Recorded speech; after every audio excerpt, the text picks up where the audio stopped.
Hello friends, good morning. Welcome to ask spoken English academy. मी आरती वाके एक नवीन video घेऊन तुमच्या समोर आली आहे. लास्ट व्हिडिओमध्ये आपण सिंपल फ्युचर टेन्सचे एक्झाम्पल्स बघितले ज्याच्यामध्ये निगेटिव्ह कसे होतात आणि क्वेश्चन्स कसे होतात. आज आपण बघणार आहे की डब्ल्यूएच टाईप जर क्वेश्चन तयार करायचा झाला तर सिंपल फ्युचर टेन्सचे एक्झाम्पल्स कसे असतील. पहिल्यांदा आपण स्ट्रक्चर बघूया. सिंपल फ्युचर टेन्स जर आपल्याला डब्ल्यूएच टाईपचा जर क्वेश्चन करायचा असेल तर वाक्याच्या सुरुवातीला किंवा प्रश्नाच्या सुरुवातीला शब्द येणार आहे डब्ल्यूएचचा. इथे मी लिहिलेला आहे डब्ल्यूएच टाईप वर्ड म्हणून, जसं की व्हॉट, व्हेन, वेअर चे शब्द आहेत ते येतील.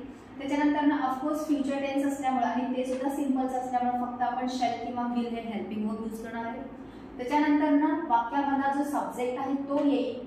सिंपल टेन्स असल्यामुळे क्रियापदाचं पहिलं रूप येईल. त्याच्यानंतर ना ऑब्जेक्ट किंवा कॉम्प्लिमेंट आणि ऑफकोर्स क्वेश्चन असल्यामुळे लास्टला क्वेश्चन मार्क हे येणारच. म्हणजे स्टार्टिंगला तुमचा डब्ल्यूएच टाईप वर्ड येणं गरजेचं आहे.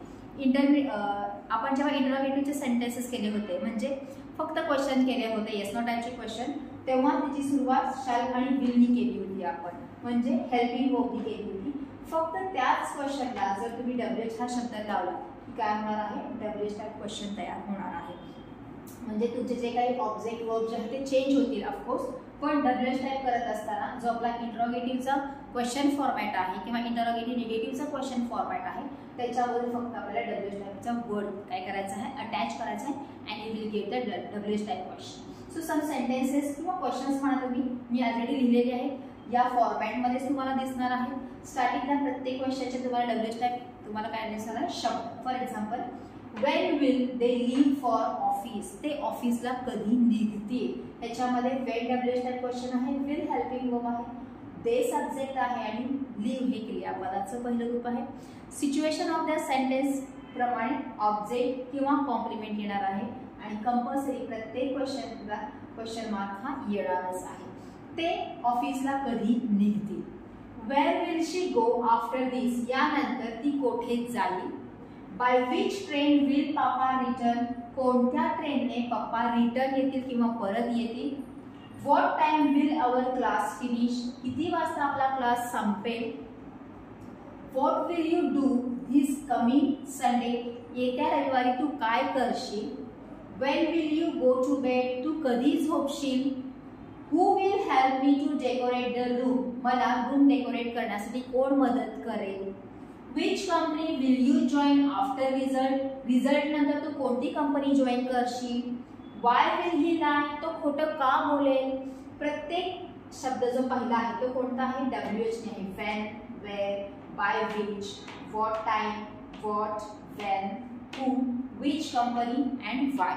प्रत्येक वेळेस जे 15 बेसिक डब्ल्यूएच टाईपचे वर्ड्स आहेत त्याच्यानेच क्वेश्चन होतो असा नाही. त्यांच्यासोबत आपण प्रिपोजिशन वापरून नवीन क्वेश्चन शब्द तयार केलेले आहेत जे आपण ऑलरेडी फाउंडेशनमध्ये बघितले.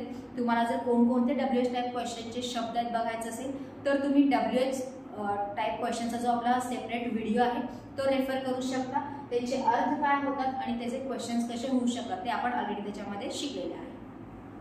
हे वाक्याच्या सुरुवातीला जसं डब्ल्यूएच टाईप महत्त्वाचे आहे त्यांचे अर्थ तुम्हाला माहिती असणं गरजेचं आहे, म्हणजे तुम्हाला त्याचा उत्तर काय होऊ शकतं तुम्हाला कळू शकते. नेक्स्ट बघूया काही sentences. How many students will participate in blood camp, किती विद्यार्थी ब्लड कॅम्पमध्ये पार्टिसिपेट करतील किंवा सहभाग घेतील. How will you manage the things without money, पैशाशिवाय तू कशा गोष्टी मॅनेज करशील. विथ whom will सोना go to movie, कोणासोबत सोना मूवीला किंवा चित्रपटाला जाईल. From which shop will he order a cake, कोणत्या दुकानातून तो केक ऑर्डर करेल.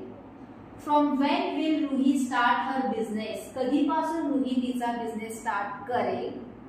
which flavor ice cream will you order now, आता तू कोणत्या फ्लेवरचा आईस्क्रीम ऑर्डर करशील.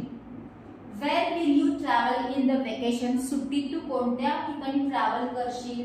आणि which dish will mom make as surprise, surprise म्हणून मम्मी कोणता डिश बनवेल. अगेन तुम्हाला ते डब्ल्यूएच टाईपचे काही वर्ड्स दिसतील.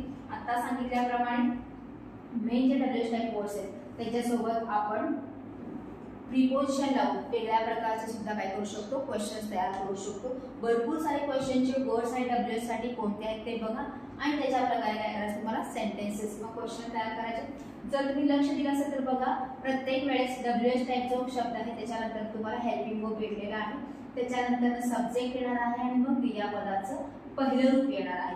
जेव्हा प्रिपोजिशन सोबत येणार आहे तो शब्द तेव्हा दोन शब्द आलेले आहेत, सिंगल आलेला नाहीये. तर पहिल्यांदा प्रिपोजिशन आलेला आहे आणि त्याच्यासोबत डब्ल्यूएचचा वर्ड आलेला आहे. त्याच्यानंतर विच जेव्हा जेव्हा येणार आहे तो एकटा कधी येत नाही, तर त्याच्यासोबत एक कोणता तरी शब्द घेऊन येणार, जसं which flavour, which dish, which train. म्हणजे त्याला अनुसरूनच तो शब्द आहे की कोणता. कोणता म्हणजे काय, कोणती डिश, कोणता पेन, कोणती ट्रेन, या अर्थाने तुम्हाला तो शब्द घ्यावा लागणार आहे. अशा प्रकारचे क्वेश्चन्स आपण दररोज बोलत असताना वापरत असतो, पण ते वेगळ्या टेन्समध्ये असतील. आज फक्त आपण बघितले आहे की सिंपल फ्युचरचे क्वेश्चन्स कोणते आहेत आणि ते आपण कशा प्रकारे बनवू शकतो आणि विचारू शकतो. तुम्ही बोलत असताना जे जे क्वेश्चन्स एकमेकांसोबत बोलत असतात त्याची एक लिस्ट करा. फर्स्ट इन मराठी और तुमची जी काही नेटिव्ह लँग्वेज आहे त्याच्यावर.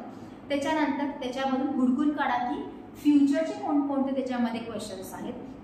मग ते जे क्वेश्चन्स मराठीचे आहेत ते इंग्लिशमध्ये करण्याचा प्रयत्न करा. करत असताना हा जो आपला फॉर्मॅट आहे क्वेश्चनसाठीचा तो फॉलो करा, म्हणजे तुमचे क्वेश्चन्स काय चुकणार नाही. आणि ते जे तुमच्याकडे मराठीमध्ये क्वेश्चन्स आहेत त्याच्यात आता तुमच्याकडे इंग्रजीचे क्वेश्चन्स झालेले आहेत, तर बोलत असताना त्या शब्दांचा, त्या सेंटेन्सेसचा वापर करण्याचा प्रयत्न करा. म्हणजे तुमच्याकडे ते शब्द सारखे सारखे वापरून, सेंटेन्सेस सारखं वापरून तुमच्या तोंडामध्ये इंग्रजी शब्द जास्तीत जास्त येणार आहे आणि डायरेक्टली इनडायरेक्टली तुमची लँग्वेज इंग्लिशमध्ये थोडंसं कन्वर्ट व्हायला लागणार आहे, मदत होणार आहे. So this is for today. Thank you.